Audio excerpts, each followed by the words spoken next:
what was trending all over Twitter was this tussle. A real fight, because usually we see a little, if you want to call it that, we'll see if you think it was a real fight, because we saw Karl-Anthony Towns and Joel Embiid get into it. All-out brawl, yes, both teams were on the court, so you're seeing action at one end, and then it comes back the other way, and everybody looks back and says, what's going on, what's happening, and they realize, our guys are getting in a fight, so they start taking off. I will say the Sixers got there in a much quicker fashion, but then you see the way it unfolded. Karl-Anthony Towns, in it. And then there's some haymakers. Yep. Hey, did you say haymakers? Yeah, they were swinging for it. This was a hug fest. Well, after the first couple of haymakers. This was a hug me down to the ground fest. Yes, none of them connected on those haymakers that went down. Just a little bit of a scrap early, and then it was on as these two went at it. Closest thing we've seen to a fight in the NBA in a long time, though. So, I'm all for it. Right. I don't think either one of these guys really wanted any real smoke necessarily. Right. Let me rephrase that. They don't like each other. No, they don't at all. So they both wanted smoke. They don't know how to fight. No, that's. I don't know if any of them really even wanted to fight, because the way it was broken up so fast. So we watch it unfold. I want you to know something about the teammate. Okay. And I think that does say something about you as a teammate. Like, if your guy's in a brawl, baseball, you better come out of the dugout.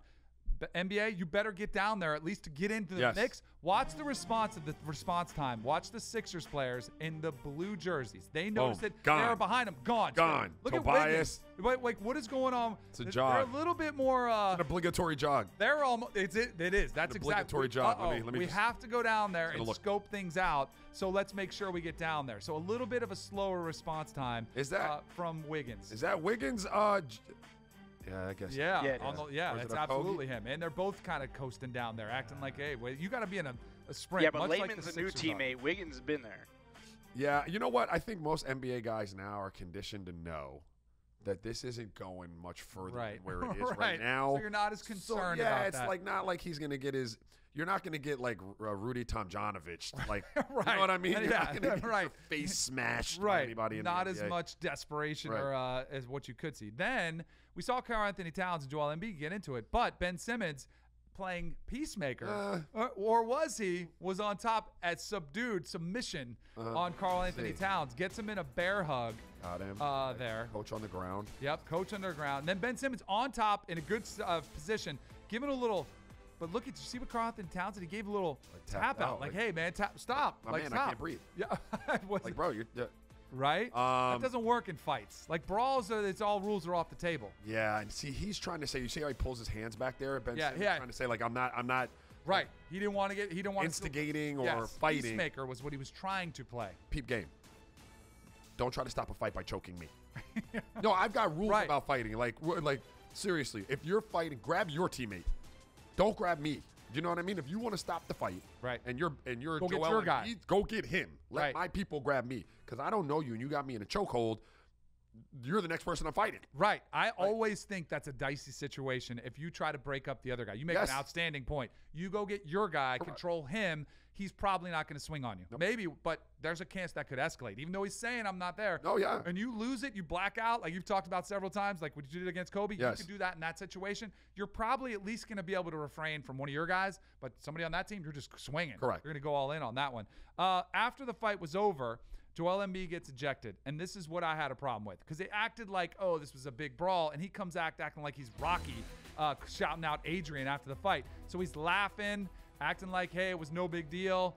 Then he goes a little celebrates. Like, this it's tacky. Yeah, really tacky. And then, but watch the boxing, like, oh, I'm a boxer, I'm a tough guy now. Like, that's what you want to go with, telling the home crowd he's going to get it. Like, this is annoying. This is a Joel Embiid that I don't like. Well, this acting tougher than he actually is. This was the Joel Embiid that, by his own account coming into the year, was going to kind of go away, right? Like, he was going to be more focused. Yeah. It was going to be less antics, right? You know what I mean? At least that's what I thought he said in the press statement or the press release that he made.